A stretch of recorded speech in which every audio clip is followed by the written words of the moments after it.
Oh, you all, we are here for another Saturday, the Master Relationship Mechanic Show. And y'all know it's always about having the best relationship with God, self, then others. And this month of March, I am so excited because it's talking about having the best relationship with ourselves first. Our mind. Y'all know the scriptures say, as a man think is as how a man is. And we have so many things that we cannot release from our mind that gives us so many pressures in this world. They eat us up emotionally, they eat us up physically. I am so excited today. And y'all know I'm not in my studio, if you all see that. I have the honor of actually dropping in to Dr. Kimberly Lee O'Connell here in her office, and we are here at Life Begins Here. So I'm excited to talk about this journey of this mental health. And I want you all to know the importance of mental health, not just for us as women, but for men. Men don't necessarily take care of their mind the way they should. So through this journey today, we're talking about, so you all need to share this out with the people that you love. There's no age limit on mental health. Mental health should start off very early in life so that people are not believing whatever they think and actually not having some place to voice it. And a lot of times we aren't voicing what we think, and it becomes a pressure in our life, and it turns around and exploding somewhere else in our life. So, so Dr. Kim, oh, I just like saying that. I know you just became a doctor recently. And let me preface that a real doctorate degree. So I am excited to hear about your journey on how you became a doctor, how you actually chose the Life Begins Here as your establishment. So tell us a little bit about you. Okay. So, hi everybody. I'm Dr. Kimberly Lee O'Connell, but everybody just calls me Dr. Kim Lowe. And I am the clinical director at Life Begins Here Therapeutic and Counseling Services. And it is a behavioral mental health group private practice, and we're located in Atlanta, Georgia. And the name Life Begins Here. So our logo is a butterfly emerging from cocoon because as you heard Courtney say, a lot of times in life we go through things and we just hold it in, and people don't realize we are all conditioned by the things that we go through. And so Life Begins Here is kind of the butterfly is symbolic, and the name came from, like, at any point in your life when you are ready to do the work, you can start over. Like, a lot of people think, that's just how I am. That's just who I am. It is what it is. And it's like, no, you have a choice. You can stop and turn inward and do that work and increase your awareness, and you can have a different life if that's what you choose. And so that's kind of where the name came from, just to give people hope. Like, no matter what you went through in your childhood, no matter what life transitions you've gone through, no matter what grief you've experienced, like, you can start over. So Life Begins Here is kind of how, or that's how that name was born. So I've been in private practice for almost 7 years now. We've had the group practice. Again, we serve teenagers, so 13 and up, and we work with all individuals. We work with anxiety, depression.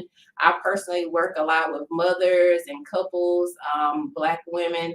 I see a lot of, college students, life transitions, everything, whether you're at, the later side of your life and you're looking back over your life, like you having all these regrets or things that you feel like you want to process.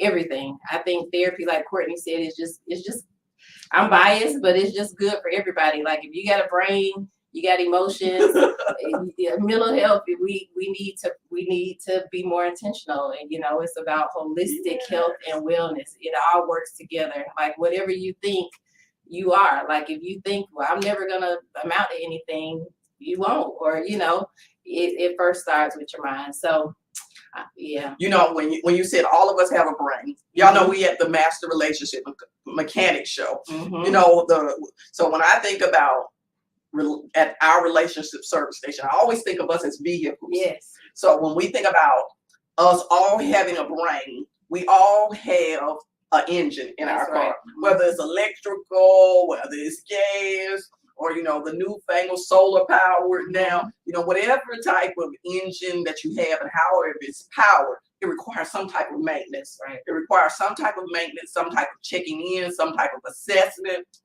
And sometimes it requires some reprogramming, because I heard what you were saying about conditioning. Yeah. You know, we've been conditioned, and a lot of vehicles are conditioned only to ride this way because that's how we think they're supposed to ride. Right. But the thing is, a lot of these cars, you know, like they have 2-wheel, but some of them have 4-wheel. They're conditioned to ride outside of the normal, but you've never used the 4-wheel drive in your car. Exactly. You've never implemented. And now, if y'all like me, y'all look at the speedometer and you say, "Woo, that thing's saying to go 200." You know, every once in a while you gotta test it to see it. And that's the thing in our life. We have a speedometer inside of us that you can actually go a little bit faster, go a little bit slower. You do not have to ride at the speed that everybody else does. Right. So you need to find out what type of vehicle you are Right. and what horsepower you have in your capacity. Right. And that's why I say a lot of us are limiting because we're looking at everybody else in their lane and seeing how fast they drive. And we know that we're conditioned to do that automatically. We get on the highway and we don't want to be the slowest car out there. Yep. It does not matter if it says the speed limit is 65, 55, 35, 45. We are moving with the traffic. Right. Whether if the traffic is wrong or right, we get out there moving with the traffic. And the first thing you get pulled over and blue lights come, you say, "Well, I was moving the same speed as everybody else." Does that negate you from getting a ticket, though? Right. So it does not negate you from having a mental breakdown or having to assess where you are and quit riding like everybody else. So, you know, when you said that whole analogy, you know, I love that vehicle analogy. That's, you know, why I love relationship services. But, you know, I love vehicle analogies. So if we really assess that and think about that, Dr. Kim, when we think about that journey in that mental space, and I know we talked about the melanated mommy tribe.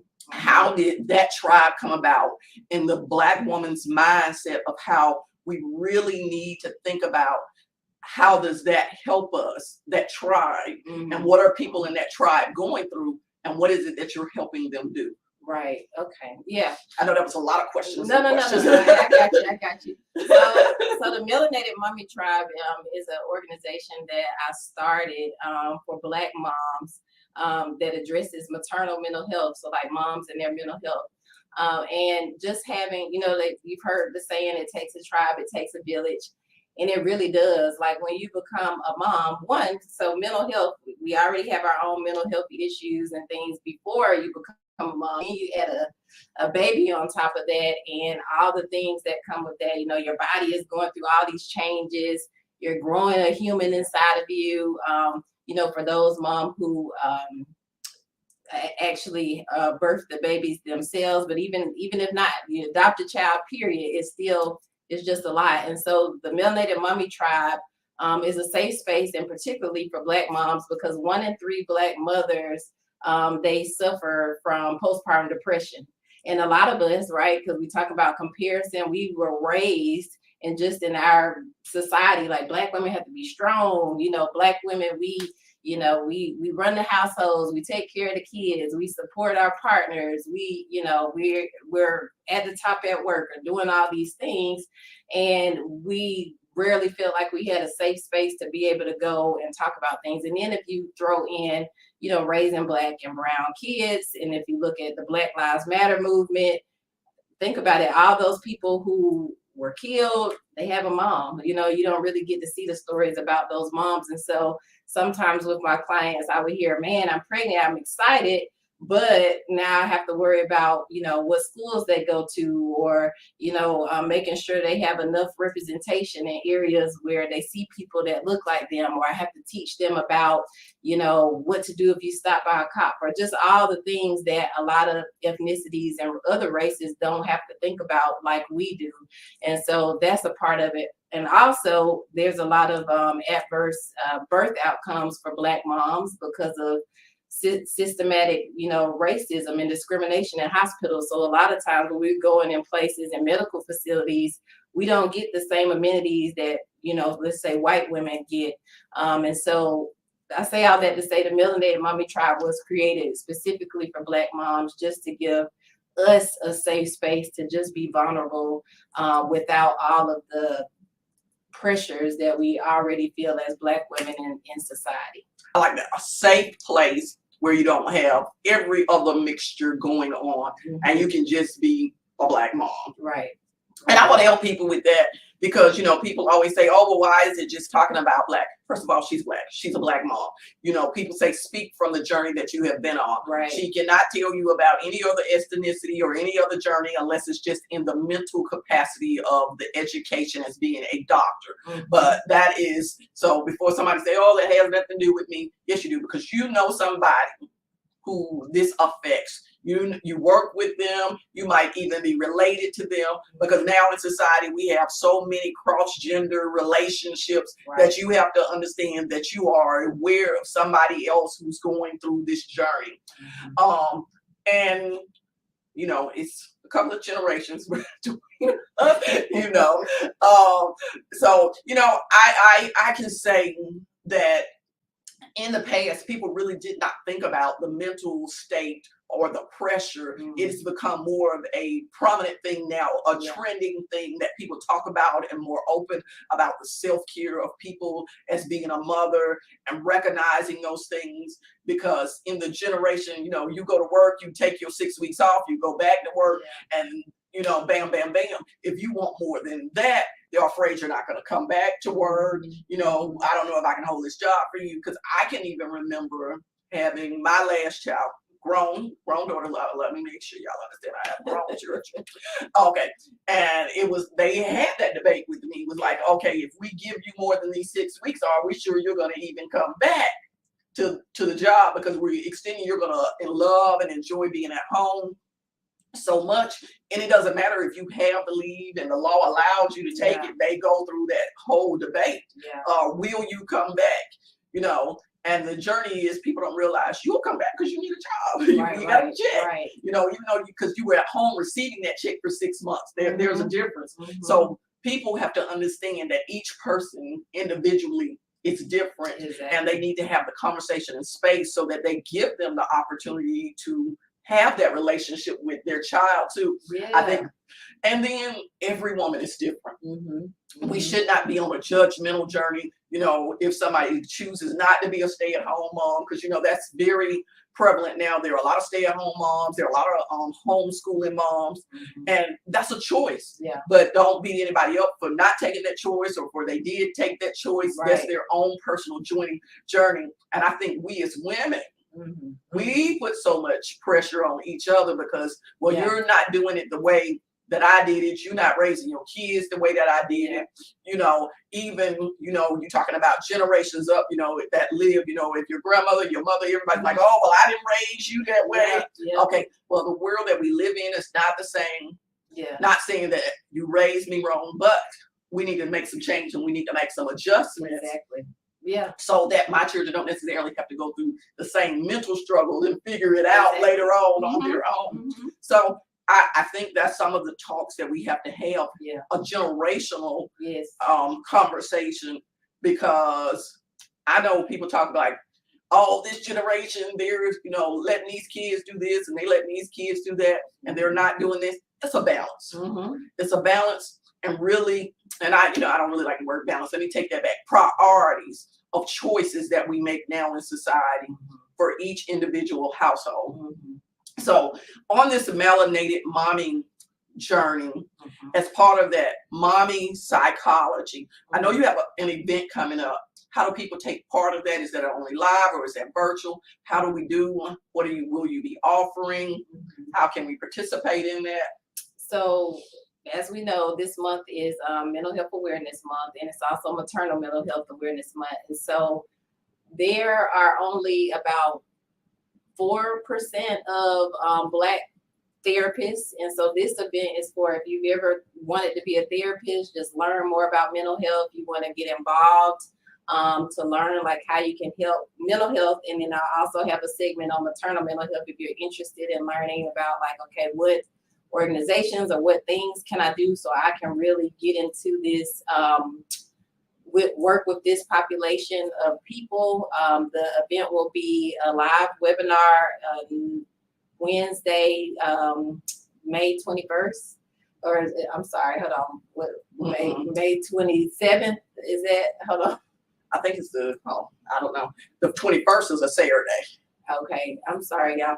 The 25th. Okay, it's not next Wednesday. The 18th is the Wednesday after that. So I think that's May 25th, and that'll be at noon Eastern Standard Time. And so you can go to our website, which is lifebeginshere.tcs.com, and you can register there for it to take part. It'll be an hour and a half. It'll be live. I'll be answering whatever questions you have, and then I have a detailed presentation for the content. But it'll be a lot of time for like one-on-one conversation to really just have an intimate conversation around things and be interactive. So, well, it's in the description if you're watching us, and whether it's the live or the replay, for you to get registered for that event.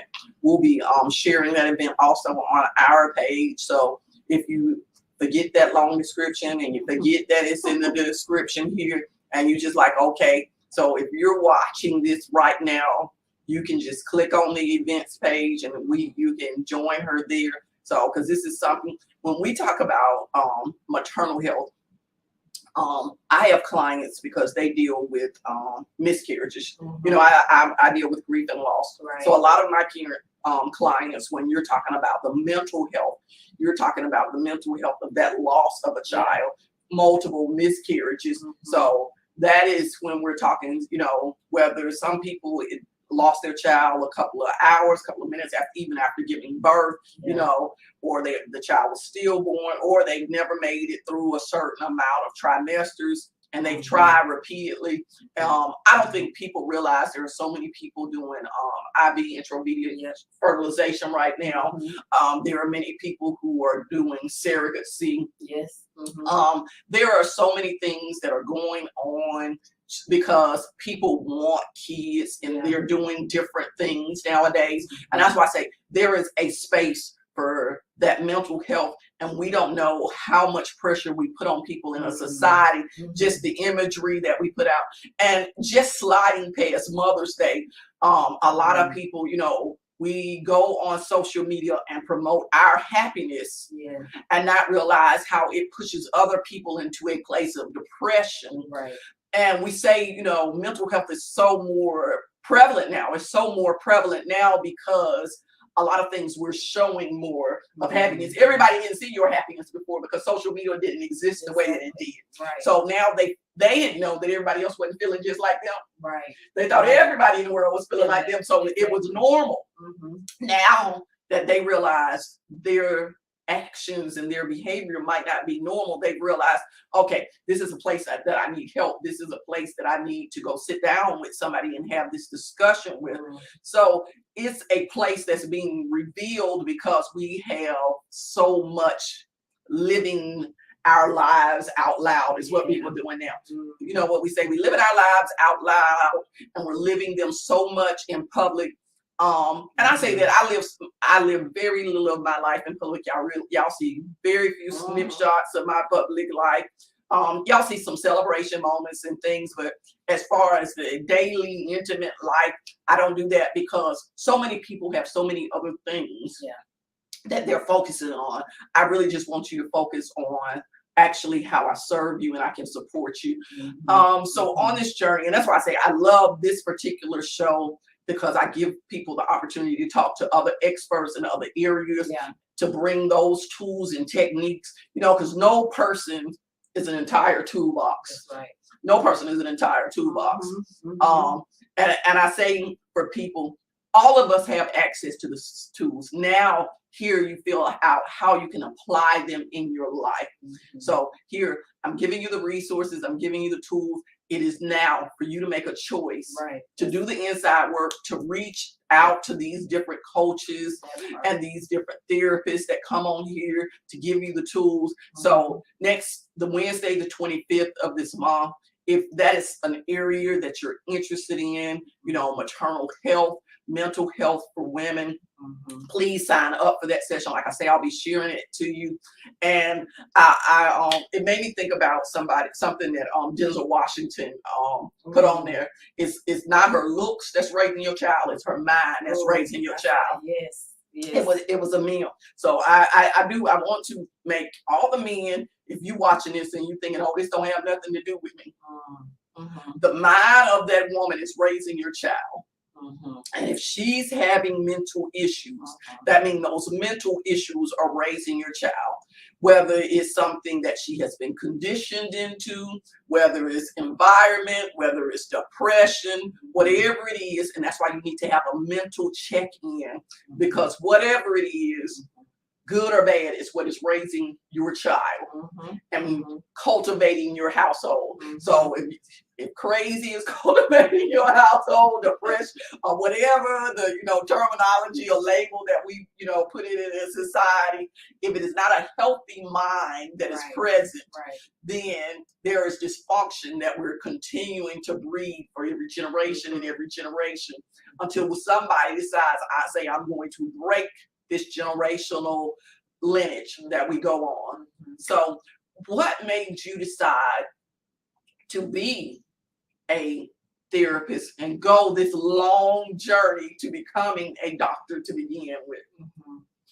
Well, I so first, just growing up like with my friends and everything, I feel like I was just always the go-to person. Like people would come to me if they had something that they were dealing with, and I feel like it really kind of chose me. And so I really love people, and I want to see people win. And I know specifically, and like you mentioned, I'm a Black woman, so I speak. Of course, my practice serves all people. I have all types of clients, but as a Black woman, and the stigma of mental health in our communities, that is a part of my mission, is to normalize the conversation for Black people, because a lot of times we were taught, just pray about it, pray it away, it'll be fine. But God, the Bible says faith without works is dead. You can't say you want to win a lottery but you never play, or you want a job but you never apply for any. You have to do the work, and God puts people in places, like you said, coaches and other things, and people have the expertise for you to have assistance on this journey through life. And so for me, it was more so about, like, I want people to see, no matter what you've gone through, you can have a safe space to figure it out, to create more awareness about yourself, and to start a new path. And you can heal from whatever grief and loss you've dealt with, whatever internal things or messaging that you've had, whether it be anxiety, depression, OCD, whatever the thing is. OCD is obsessive compulsive disorder. But whatever things that you might be dealing with, there is a space to help you truly heal, because a lot of people feel like, I can compartmentalize this, or this happened when I was 10, or this happened when I was 15, or when I was 20.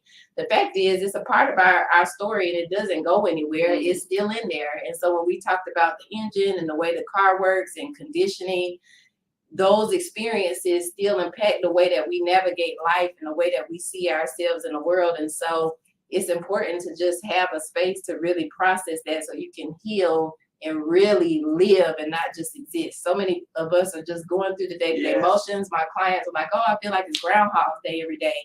And I say, okay, well, what can we do to make you feel excited about life and living, like you're not just here going through the motions? And so, so that is the long story about why I wanted to become a therapist. And specifically why I started working a lot with moms and couples was my own journey in motherhood and in my own marriage, things that I went through. Because you mentioned, for men watching, this is for you all too, because a lot of relationships, once you add a baby, things switch up, and not only because of the mom's mental health, because of the baby, but also the expectations in that relationship with her partner is also a big predictor of postpartum depression for a lot of moms, because they feel like they don't necessarily have that support, or maybe their partner doesn't 100% understand the transition that comes with motherhood. And so that I work a lot with couples on that type of work as well. And so really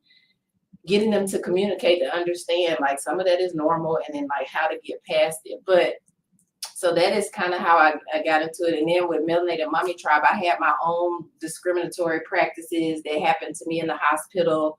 A lot of Black moms, we have unnecessary intrusive births, so like C-sections that aren't necessary and things like that. And I won't get too deep into the weeds, but if you want to hear about it, you can come on the 25th to talk more about the statistics. And I know you mentioned earlier, Courtney, about how, you know, if people are feeling some type of way, that I'm talking to Black women, you can look at the CDC website. The White House just formed a Black Caucus on Black maternal mental health, and it has been named a public health crisis because so many Black women are dying, and 80% of the reasons that they're dying are preventable, and a lot of it is systemic discrimination in hospitals and not being believed when we say we're in pain or if something's wrong, you know, oh, you'll be fine, and then these women end up dying or losing their babies or both, you know, and then these partners are without a mom to raise their kids, you know. So it's a lot to it. So that, after having my own experience with things and me facing some things and the blood transfusions and all the stuff that I had to go through with my first child, roll around to the second child, I had a totally different experience because I was aware. I had a birth doula to help advocate for me, which I will talk more about on the 25th what that is. But yeah, so I feel like I am just an advocate and a voice and like a space to let people know, to advocate for rights, and then just to create a space for people to know that they can live the life that they want to, if they're willing to do the work and use the toolbox that's in the tools, the tools that's in the toolbox. Yeah. Mm-hmm. And I like that conversation that you had, the transition. Mm-hmm. The transition. A lot of us are stuck just because we don't realize we can move past something. We think this always has to be that way that it is. Nothing in life has to be the way that it is. And y'all hear me say some things, but this is a Jamie Foxx, and he probably didn't create it, but I love it the way that he says it. If I could get my Jamie Foxx voice on, he said, you just make it do what it do. You know, and every time I hear that, it almost say, okay, the statement before that is, it is what it is. You can't change what it is, but you can make it do what it do. And that's what he was saying. You can make it do what it do. You can make it change to benefit you. And that's how my life is. I always find the God in it, not just the good in it, because good sometimes ain't enough. I got to find the God in it. Yeah. So that way my spirit and my soul can keep the joy that I need that day. Right. You know, because it's too much stuff that happens in our life every day that can cause all of us to just, you know, want to ball up and say, woo, today was just too much. But if I just give myself that moment to see the God in that day.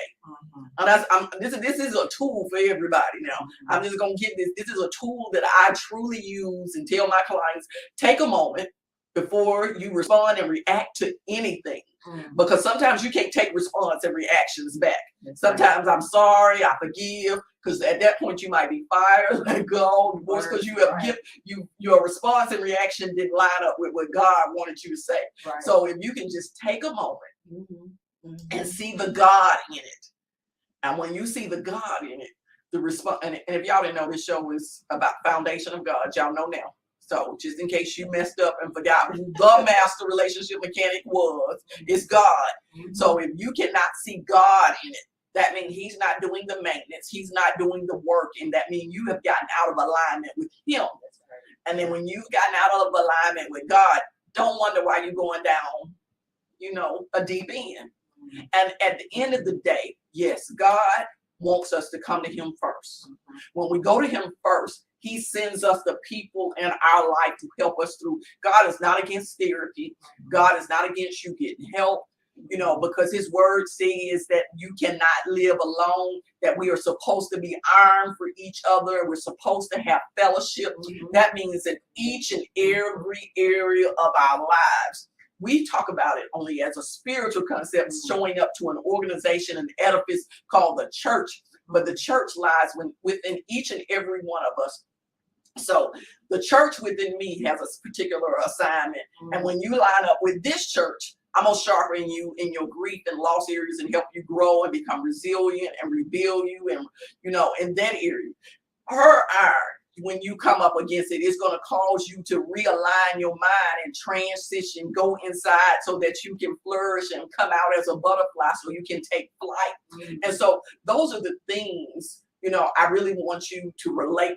If you're not connected to somebody who is sharpening you to get to the next level, then that is, when we talk about reevaluating and reassessing where we are. And that determines a lot about your mental health, about the people that you are around. When we talk about toxicity, we talk about that, like now it's, we always talk about toxic people. We talk about haters. We talk about this, we got to be real cautious when we have trended something that it gets diluted and missed because it's become so trending that people have shut their mind off to it. And if y'all don't know, that's really the trick of the enemy, because it becomes so diluted that you don't pay attention to it anymore. Right. Just like the season of COVID we just went through, we heard so much about death that we've become immune to it. We've become immune to it.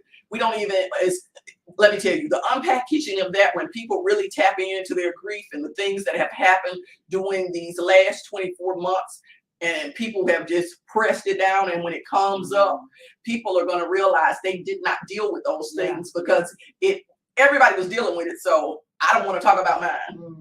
So there is a gamut of people, whether it's in the personal space or in the professional place, that aren't dealing with that particular 24 months cycle that we have went through. So it is in our lifetime now. We talk about 24 months. So depending on how old you are, like you said, in your childhood, there's some things that you hadn't dealt with. Like you said, it's a part of your story. Yeah. Now, did you move to the next chapter, or are you still rewriting that same story because you infuse that 12-year-old person in every aspect of your life? And so that's a question I need you all to ask yourself. I can't tell you, whatever age it is, pick a number when something traumatic happened to you, somebody said something to you, or there was something that transitioned your thought that is actually guiding your everyday walk. So on that journey, and I know you do a teaching too as a professor. So when you are teaching people on this journey, what is the, preparing that next generation of minds? People don't understand. If you're a teacher, you are preparing that next generation of minds. What is it that you think that next generation needs to know more than anything? If it was just one statement that you could say, what is it the most important thing that you need to know? Well, so as a, working with mental health and as a social work professor, I tell our students, or my students, that don't put anybody in a box. And I always remember that the person, the community, the organization, they are the expert on them. You can't box all of one group of people into this thing and say all of these type of people are this. No, every person is different, and every person you meet, they are the expert on their life and their situation. So don't box people in, because if you work with this type, or you work with people from here, or you work with that, you automatically think this, right? We know stereotypes and all of that. That's the biggest thing I teach them. Do not go into a therapy room. Do not go into a agency. Do not be a caseworker and automatically have made your mind up about this person before you have even sat down and had a conversation with them. I think that's the biggest thing as a social worker, and in regards to what journey or level of social worker you are. Exactly. Right. And I like that you brought that up. Because you got social workers in school and they box kids in based on a certain area they work in. These kids aren't going to probably make it beyond this area because of the environment they're in. And they have already boxed these kids. They don't even get in the same. I can say I was blessed when I was in school because my teachers saw things in me. And let me tell you, I was a little bit wild. But I've always, I can say, I always feel like I've had a beautiful mind now, though. So in that concept, I had teachers who could see my beautiful mind and say, okay, let me help you align your mind so that you're not so focused on the worldly things. And that's what we have to do as parents. And we have to, like you said, that tribe. We have to let other people speak life into our kids. I went to a wonderful service for Mother's Day, and the pastor said, we have to not be offended as mothers when other people step in to help mother our kids and give them advice and give them wisdom beyond our box. Yes. You know, we try to keep our kids even in our box. So, and that's why I say I was blessed on that journey to have people to say, okay, you can do this, you can go beyond this. And, you know, behind the scenes, we were talking about how things choose you, you know, what you've been doing on the journey. And when we were talking about it, I was like, oh, I've been teaching, I've been talking, I've been training since 13. This has been my journey that was chosen for me. Even, and it's funny because you said you liked people. For me, I'd already made up my mind. I didn't like people. If you all had met the teenage version of me, I said I didn't like people, but I was working, I was teaching, but I did not like people. And people got to understand, yeah, I wanted people to do what it was that I was assigned to do for them. But as far as just liking them, my goal was to be an actuarial scientist, sit in a little office by myself, calculate numbers, and pass them on to other people. But have conversations on the everyday with people. That was like, ooh, good. But that's why I say it's funny because God will put you where He wants you if you allow yourself to step out of the box. And I had to step out of the box because I had to go get a job to take care of my kids. So the box was easy. If I stayed in the box, I was going to be broke. You know what I'm saying? So you have to make a decision. And this is for somebody because you're in a box now. And you broke in that box because you're limited to your comfort and your beliefs of what you can do. And that was for me. I didn't believe that I didn't want to interact with people. It wasn't that I didn't feel like I could. I just didn't want to do it. So I had to get outside of that box. And it was like every day I was immersed into different people, different personalities. And it was like, oh, God, you are really trying to break me. Trying to get you comfortable with the uncomfortable. So, and the thing is, God is trying to bend us every day. God don't want to break us.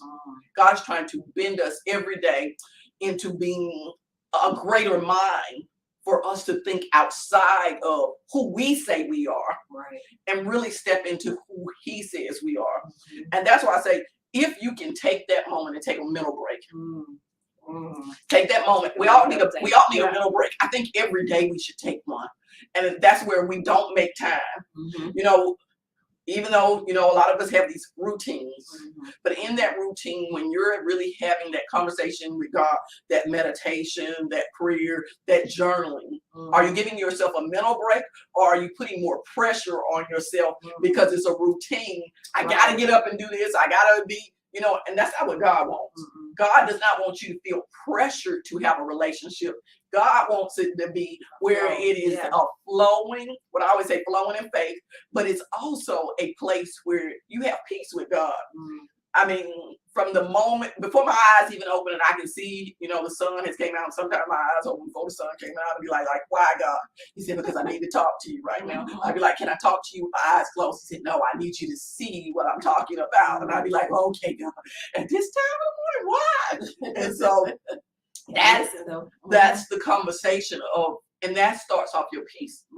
When you can go ahead and have that conversation and you don't feel rushed, you don't feel in a routine. You know, it feels so natural. And that's why I say, when you can get into that natural space, your mind has peace. And it really don't even matter what goes on outside of that. What goes on outside of that. People would have belittled peace. That peace has no value. And when I'm talking about peace, I'm talking about not peace in everything going perfect. Because there's no such thing. That's how we've labeled peace in our society now. Oh, I got all my finances together, everything check, check, check, check, check. All the checks will never check in the box. So if you're waiting for that kind of peace to say, I've got that kind of peace, yeah, you're right, you'll never get it. I really want y'all to check out the definition of what real peace of mind is. Real peace of mind is being able to have actually joy in the midst of chaos. That's real joy. And that's what you have to understand. When you can get that, that's when you have to find your peace. And you really talk about people not stealing your peace, and then it doesn't become so generic. So, you know, if y'all want to what is it? These little cliches and stuff we got. People always talking about, I want to reside where the money is. Okay, let me tell you, where the money is, there is not peace. If that's the only place you reside. So try to reside where the peace is first. Right. If you reside where the peace is, everything else automatically comes to you. That's right. The money becomes a wonderful, comfortable piece of furniture that you can lay on. You know, relationships, love, all of that comes when you find that place of peace. So just saying that, and then when I'm talking about peace, I'm talking about a mental peace that you can find. Right. So, you know, we on this mental, it's a mental peace. And a lot of us don't have mental peace. We let so many things disturb and distract us along the day. If you had to give us a mental tip to guide us, like today I was saying, Dr. Kim, it's just been a morning. What would be the thing as your client you would say, okay, go do this so you can get your mind back together? So to answer that, I always say pause. Like sometimes we at work, oh, I got to finish this report or I got to finish this thing. Step away from whatever the thing is. Like just take a break, especially with a lot of us working from home now. You look up, you ain't used the bathroom, you ain't had nothing to drink, you haven't had lunch. Like get up, like have a mental health break. Like some people I know, I tell them set a timer on your phone and every hour when it go off, go get up, walk around outside for a minute, do some breath work, which is just breathing in and out, you know, and take some deep breaths, say some affirmations, and then go back to it. And then you made a good point about how you start your day is very important. If you wake up in a panic and you rushing, oh God, it's traffic, oh God, I gotta get the kid to school, oh God, it's this. That kind of sets the tone for your day. And so you already feel like you're trying to drink out of a water hose and just, you know, and drink it. You can't do that without choking, right? So you got to like figure out like, okay, how do I need to start my day off with prayer? Do I need to get up a little bit earlier and do a stretch or do a, you know, there's different apps where you can do different, you know, affirmations or just have a good spoken word. I love the Abide app. It gives you a Bible verse and a whole devotional, Calm app, Insight Timer. Those are all great. And they have meditations as long as, or as short as rather 1 minute if you need that. Also, for a mental health tip is detox from social media or just media altogether sometimes, because if you know, like you mentioned with the pandemic and all the things that have gone on, just period, even before the pandemic on the news, it's overwhelming. And even sometimes seeing good things, right? If you mentioned like comparing ourselves or driving in the lane, or they going this speed or they going this speed, let me figure out where to stay. Sometimes just get off and just go whatever speed you feel like you're supposed to be going in that moment, and don't compare yourself to others. And I think the best way to do that in this age, get off social media for a week, you know, or if you know you started your day with social media, don't, you know, go do something else first and then get on. But just making little changes to be intentional about the things that impact you, you know, mentally, so that you can start to function better holistically. Because like Courtney said, if from within is where peace flows. So if you're good here, everything else is gonna flow. Money does not bring peace. We see celebrities all the time who still have issues, and they millionaires, billionaires, but so do what you need to do internally first, and everything else will flow from there. But that your engine, your mental has to be right, you know. So, and what I don't want people to do is beat themselves up. Like when you get off of this, don't be like, oh, I gotta do all of this tomorrow, or I missed yesterday. We'll beat ourselves up and we'll be like, okay, let's catch it in another moment. Okay, we didn't do it at 3 o'clock this morning. Wait, let's do it at 3 p.m. Let's, like you said, the pause. Just like you do that favorite show, because you got to get up and do something. Pause it, rewind it, fast forward it. Okay, you have that capability in your life. And let me tell you, even myself, those things that you said, sometimes I sit in the office too long, I looked at, realized I hadn't ate, I hadn't did this.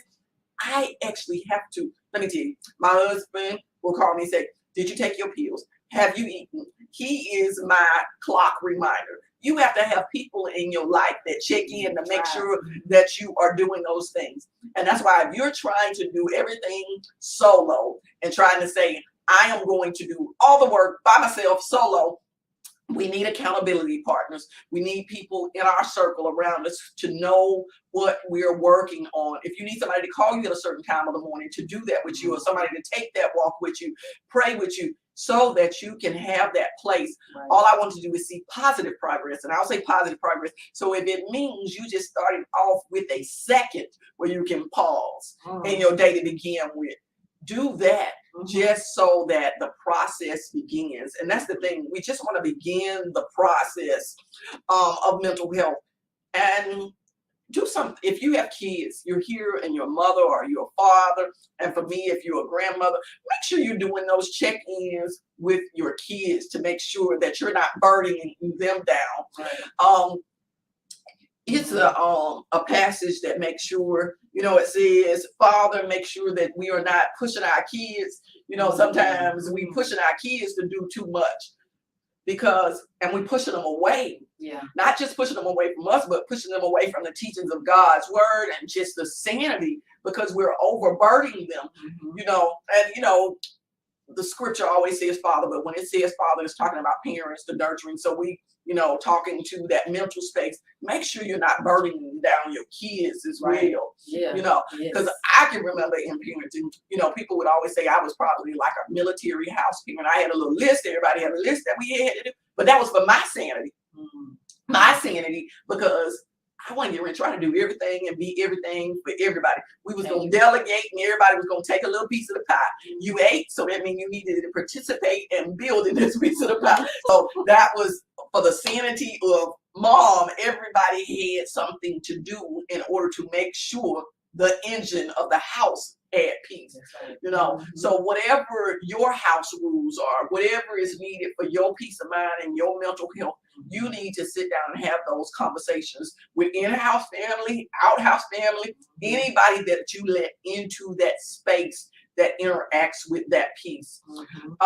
So I know you talked about couples, you talked about mothers. What else is, I know those are, near and dear to your heart, because that's on your journey, the Melanated Mommy Tribe, talking about, the moms, talking about the couples.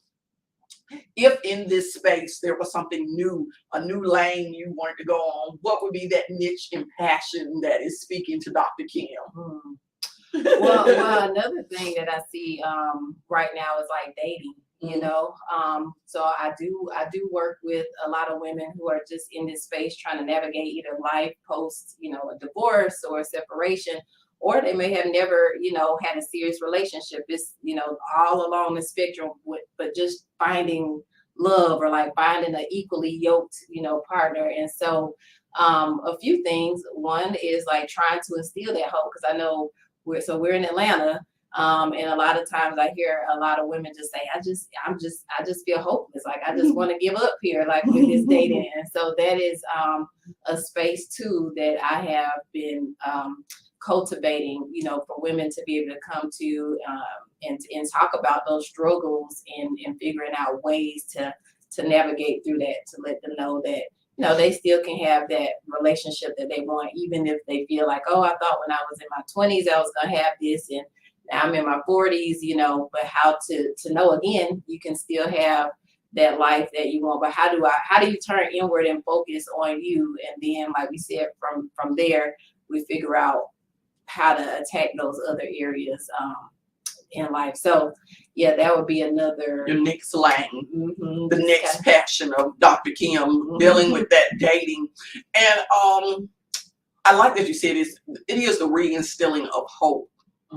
I have some single people who talk to me and they say, oh, I know you put stuff out about relationships, you put stuff out about grieving loss. I said, when are you going to have something for singles? So I know that's something that I'm going to help you cultivate, because I have some singles who are on my page, and I really, but for me, I've been single just a little bit of time in my life.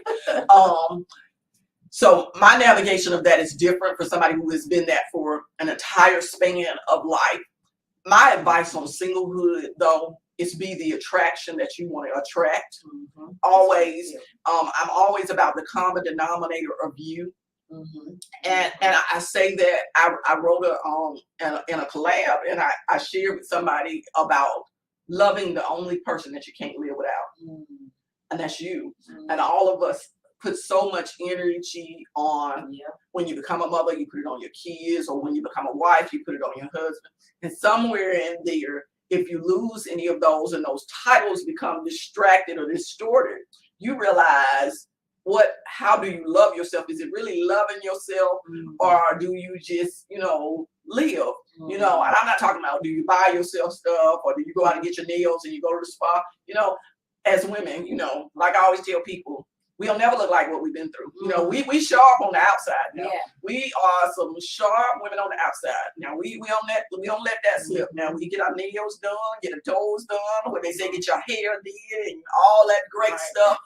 But at that point in your life, are you checking in with your mind?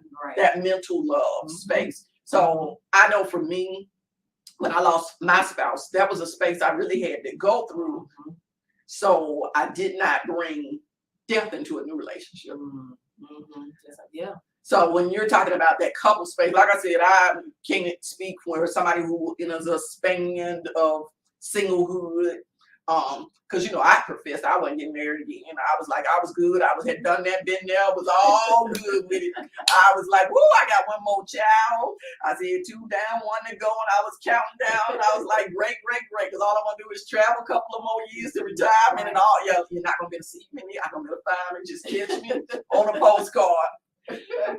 That was my definition of the world. And that's why sometimes you have to be still and really listen to God's assignment and alignment. Because if not, I wouldn't be here on this assignment, because I would have been somewhere else doing something different. That's right. But you got to limit the distractions. And sometimes, like you said, these other relationships and things, that's all they are. It just keeps us distracted and not sitting still. That anxiety keeps us going, or we just avoid certain things. But yeah, you got to be still sometime and just hear what God is trying to tell you should be doing next. And even if it means doing it afraid, or facing the uncomfortable, because like you mentioned earlier, we got to get out of our comfort zones. Like the only way to grow sometimes is growing pains. You gotta go outside the norm, or else you're gonna continue to get what you've always gotten. If you want something different, you gotta do something different. So I would have never had a career if I had not allowed myself to just be navigated by God and make it not about me. So relinquishing that control. Because if I had just allowed it to be about me, I would have just like, no, I can't do anything besides this. The thing that you what I want to do. And even in this space of my life right now, I was like, okay, I've taught, I've trained all my life, but even now I have to venture outside of that. Like we were having behind the scenes, I was like, I've had to learn graphics. I've had to learn videos. I've learned, and that's why I said you learn, and you take yourself outside of that comfort of first. You don't have to be perfect. You just have to grow in that imperfection. And that's where people, we mentally, we mess ourselves up. And, when I'm thinking about that as a vehicle, we all start off as a brand new car. We all start off as a brand new car. But once a little mileage get on there, I got a lot more mileage. But once a little mileage get on there, we have to make some decisions about the restoration process and the investment that we're going to put in ourselves to keep moving. We can't just go to God and say, hey, can I give myself back and you give me a new body? That's not how that works. So, we can't just take ourselves back to the dealership. So that means the maintenance and the work is required. And I know our time is running down. So this is really where I want y'all to stay with me right now, because on this journey, when we're talking about, we were all blessed to be a new vehicle at one time. So stop comparing yourself to the newer vehicles that are out there. When they get there, they're going to have to do the maintenance and the work. So if you up there looking at the Teslas of the world and saying, ooh, they got it easy, or you looking out there at the Porsches and the Maybachs and the Maybachs, that's what they call, whatever the new rides are, or the Bentleys, and you are realizing, hey, your generation Hondas or, Saabs or Audis, and that's what you got and that's what you are, cool. If you are a Jag like me, that old version, I'm gonna say I'm a good Jag. I like that body style, that cat that was out there. But you know what? The original Jags will always hold a price point because they were unique. They don't even make that body style anymore. Mm-hmm. They do not have the same engines. But the thing is, if you know where to get the parts and you know how to do the work and you can do what you need to do to continue your journey, sometimes the parts on those higher end cars cost a little bit much. You have to do the investment and the work in yourself. If you know you are a high end car, quit trying to buy low end parts. Quit trying to put cheap fuel in you and wondering why you can't go the distance. We all want to take the shortcut route. Yeah. And so the thing is, quit looking at the cars that plug up for free to go just a little bit further, and they look like they have a fabulous life, but you really don't know what is going on, because at the end of the day, they can't do the work on themselves. They always got to go back to the dealer because of the way that car was built and created. So realize on this journey. So when we're talking about the Master Relationship Mechanics Show, the master is our Heavenly Father who created us as a new, unique vehicle. I always want you to check in with the tools that you need for your unique design, for the vehicle that you were created to be. Dr. Kim, we are so glad that you dropped in with us on this Saturday for some mental health. So to give us a mental health break, some tools that we can use, understanding we need to get out of the box, not just in the social worker space, but as the workers, how we socialize with other people, so that we are not judging and limiting people to their environment. And some of us just need to get out of some different environments because we got some very limited thoughts. We live inside of a box. We live inside of fears. So thank you for letting us know to just jump out that box and teaching the new and the next generation of minds, because teachers, professors are really not paid what they should. The people who are actually grooming the next minds of the next generation. So we applaud you for being a professor. We applaud you for pushing yourself to become a doctor and an expert in your industry. And we definitely want to help push you into that new lane and new passion for this next generation of singlehood that's here, so they can stay hopeful. We don't want a desperate group of people who end up creating a next generation of kids who don't understand how to love themselves and keep hope. So those are things that we just want to applaud you today. And I want to make sure my audience taps in to that space so that they can go inside and take the cocoon work and, become stronger and tap in with you at Life Begins Here. So you all take the opportunity, go look up Dr. Kim Lowe, go look up Life Begins Here, so you all can take your next transitional journey and become a better version of yourself. My verbiage here on the Master Relationship Mechanics Show is make your today better than yesterday. Make your today better than yesterday. You have the choice, you have the option, even it's just doing something little. Make today better than yesterday. So take that step, make that choice. It's intentional. So I'm glad that you have joined us again on another Saturday to become a better version of yourself, so you can have your best relationship with God, self, and others, and definitely share this out with people. So not just this month of May. Oh, I'm back in March. Month of May for the Mental Health Month. Make sure that it's every day you're talking about your mental health. And I believe that's a lot of times we get stuck up in a month and we talk about it. But every day we need to be checking in on our mental health and staying mentally strong and mentally aware. So I thank you all for joining us. Yes. I look forward to seeing you all next Saturday so we can continue this mental health conversation. Yes.